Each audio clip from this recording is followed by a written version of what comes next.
হাজোৰ ৰামদিয়া উপকেন্দ্ৰ বৈদ্যুতিক উপসংমণ্ডল কাৰ্যালয়ত উত্তপ্ত পৰিস্থিতি। বিদ্যুৎ কৰ্তনক কেন্দ্ৰ কৰি ক্ষুব্ধ গ্ৰাহক আৰু কাৰ্যালয়ৰ কৰ্মচাৰীৰ মাজত হতাহতি। দীৰ্ঘদিন ধৰি বঙালপাৰা আৰু গেন্ধেলিতাৰী অঞ্চলত ৰামদিয়া উপকেন্দ্ৰ বৈদ্যুতিক উপসংমণ্ডলে ইচ্ছা অনুযায়ী বিদ্যুৎ কৰ্তন কৰাৰ অভিযোগ স্থানীয় ৰাইজৰ। আজি এই বিষয়ে কাৰ্যালয়টোত অভিযোগ দিবলৈ অহা গ্ৰাহক ৰাইজেৰে তৰ্কাতৰ্কিত লিপ্ত হয় কাৰ্যালয়টোৰ একাংশ কৰ্মচাৰী। বিপুল দাস নামৰ এগৰাকী কৰ্মচাৰীগৰাকীয়ে এজনক প্ৰহাৰ কৰাৰ অভিযোগ ৰাইজৰ। এই ঘটনা সংঘটিত কৰি ঘটনাস্থলীৰ পৰা পলায়ন কৰে কৰ্মচাৰীজনে। তাৰ পাছতে কাৰ্যালয়টোৰ চৌহদত শক্তি বিভাগৰ বিৰুদ্ধে উত্তাল প্ৰতিবাদ ক্ষুব্ধ জনতাৰ।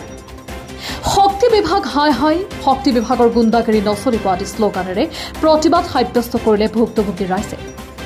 লগতে ৰামদিয়া আৰক্ষী চকীত ঘটনা সন্দৰ্ভত কৰ্মচাৰী বিপুল দাসৰ বিৰুদ্ধে দাখিল কৰে এজাহাৰ।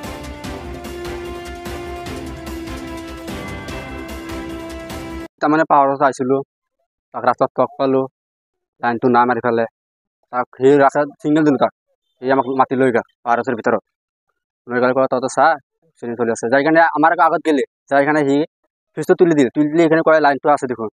তেতিয়া আমি ক'লোঁ লাইনটো এতিয়াহে দিছে, আগতো দিয়া নাই, ওরা ৰাতি লাইন নাই, ৰাতিপুৱা লাইন নাই, এনেকুৱা তৰ্কাতৰ্কি কৰি আছে।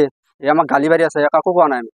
তাৰপিছত সি কৈছে লাইন নেদাও, যি বাল কৰা ছিংবা পাৰা ছিংবি, এই কোৱা কাৰণে মোক পুৰা ধনচকৈ তৰ মাৰি দিলে। গালে ইয়াতে মাৰিছে, দুটা মাৰিছে, ইয়াতে মাৰিছে, হাতেদি মাৰিছে।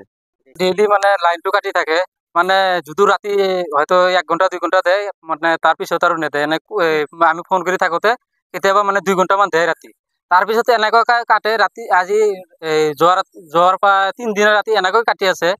মানে ধৰক 10টা 11টামান বজাত কাটব, ৰাতি পুৱাই মোটামুটি 9টা 10টামান বজাত লাইন দিয়ে। সেইকাৰণে আমি ৰাজহুৱা হিচাপত আমি আহিছিলোঁ ৰাইজে এই পাৱাৰ হাউচত কমপ্লেইন দেওয়াৰ কাৰণে।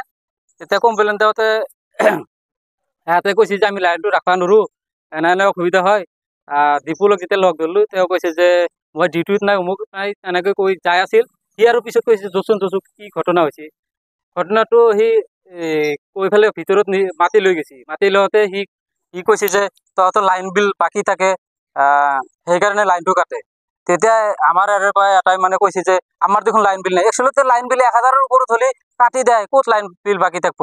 তেতিয়া সেই কথাখিনি কওঁতে দীপুলে মানে অলপ আগবাঢ়ি আহিছে। আহোঁতে সি খেদি আহি পেলাই মানে এটাক চৰাইব আহিছে। মানে চৰ বহতে তেতিয়া মানে আমি থানাত সেইকাৰণে উপস্থিত হৈছে, এটা ৰাজহুৱাভাৱে এজাহাৰ দিয়াৰ কাৰণে। চাৰো চাইডে লাইন থাকে, কিন্তু আমাৰ গেন্দেলিতাৰীটোত নাথাকে। হয়, খেয়াল মতে নিজে ইচ্ছা মতে মোটামুটি আমি এনেকুৱা ফোন করলে রিসিভও নকরে আর রেসপন্ডও না দেয়। আমার তো বিল বাকি নাই, বিল আমার আজিকালি নিউজ ডেস্ক রিপোর্ট, নিয়মীয়া খবৰ। কাটি দেয়।